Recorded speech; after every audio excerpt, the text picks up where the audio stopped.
या न्यूज बुलेटिनचे सहप्रायोजक आहेत गोकुळ.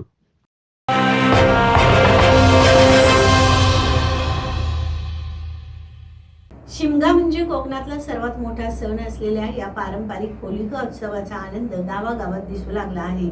नागपंचमीला होळी उभारून विधिवत पूजन करून या शिमगोत्सवाला सुरुवात झालेली आहे. या शिमगोत्सवासाठी गावोगावच्या देवदेवतांना रूप लावण्याची लगबग ग्रामस्थांची पाहायला मिळते.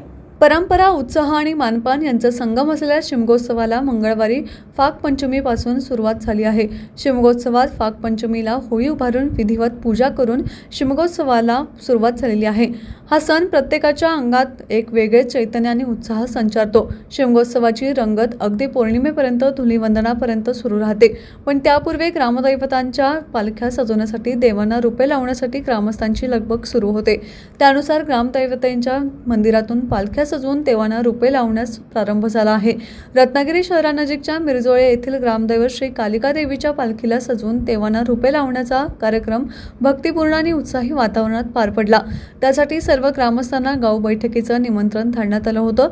गावकरी, मानकरी, खोत, गुरव अशा सर्वांची गाव बैठक त्या गावातील ग्रामदैवतेच्या मंदिरात घेण्यात आली. शिमगोत्सवात होळी तोडण्यापासून ते देवाला रूप लावण्यापर्यंत सर्व मान हे पिढ्यानपिढ्यानुसार ठरलेले आहेत. त्यानुसार या दिवशी कालिका देवाच्या पालखीतील देवांना रूपे लावण्याचा कार्यक्रम पार पडला.